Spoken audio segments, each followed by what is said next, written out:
First of all எல்லாத்துக்கும் என்னோட வணக்கங்கள். என்னோட பேர் ஜெயபிரகாஷ். நான் வந்து அரசு மருத்துவக் கல்லூரி விருதுநகர் எடுத்திருக்கேன். முதல்ல என்னோட பேரண்ட்ஸ், அந்த பேரண்ட்ஸுக்காண்டி ஒரு மிகப்பெரிய ஒரு நன்றியை சொல்லிக்கிறேன். ஏன்னா நான் ஃபஸ்ட்டு ஸ்டாண்டர்ட்லேருந்து 12th படிச்சிருந்து இது வரைக்குமே நீட் ப்ரிப்பேர் பண்ணுற வரைக்கும் என்னோட ஒரு மார்க்கு கூட எங்கள் பேரண்ட்ஸுக்கு தெரியாது. அந்தளவுக்கு ஒரு படிப்பறிவு இல்லாத ஒரு விவசாய குடும்பத்தை சேர்ந்தவங்க தான் என்னுடைய பெற்றோர்கள்.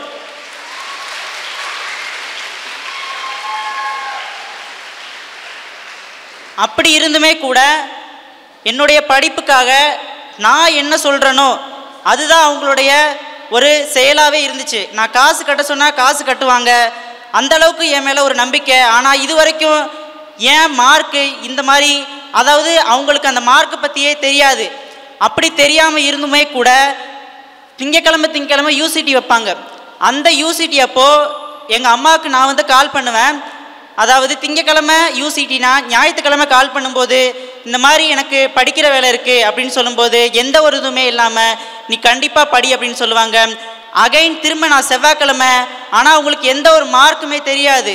ஆனால் என்ன சொல்லுவாங்க அப்படின்னா, நீ கரெக்டாக எழுதியிருக்கியா, நல்லா எழுதியிருக்கியா, அந்த ஒரு வார்த்தையை மட்டும் தான் கேட்பாங்களே தவிர எந்த ஒரு மார்க்குமே இது வரைக்கும் கேட்டதில்லை.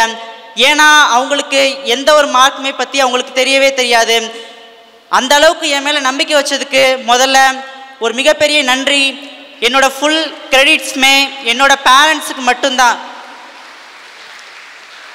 அகைன் என்னோட ரிலேஷன்ஸ் எல்லாருமே எனக்கு மோட்டிவேஷனாக இருந்தாங்க. என்னோட டீச்சர்ஸ், அதோட என்னுடைய என்விரான்மெண்டலில் இருக்கக்கூடிய பர்சன்ஸ் எல்லாருமே. அதுலேயும் குறிப்பாக திருமதி மோகனாதேவி, அப்புறம் திரு பிரபாகரன், அவங்க வந்து ரொம்ப வந்து ஒரு மோட்டிவேஷனாக எனக்கு அப்பப்போ ஒரு ட்ரிகர் பண்ணிக்கிட்டே இருப்பாங்க. அவங்களுக்கும் இந்த நேரத்தில் நான் நன்றியை தெரிவிச்சுக்கிறேன். அதோட பிரசன்னா சார் ஒரு வார்த்தை சொல்லுவார், அதாவது பைபிளில் இருக்குன்னு, எம்முடைய அலைச்சல்களுக்கும் கணக்கு வையும். அந்த வார்த்தை ஃபஸ்ட்டு வார்த்தை சொன்னார்.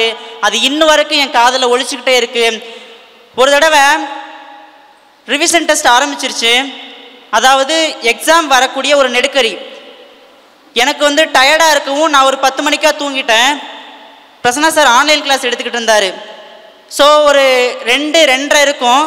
நான் 10 மணி 11:30 போல் எந்திரிச்சிட்டு திரும்ப வந்து நான் வந்து கீழே ஸ்டெப்ஸில் இறங்கி இந்த மாதிரி பிரசன்னா சார் நடத்திக்கிட்டு இருக்கிற பார்க்குறேன். எனக்கே ரொம்ப ஒரு அழுக வந்துருச்சு.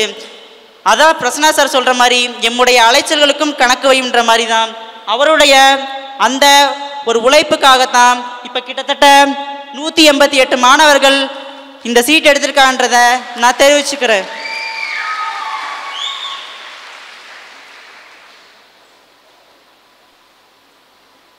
Thank you sir.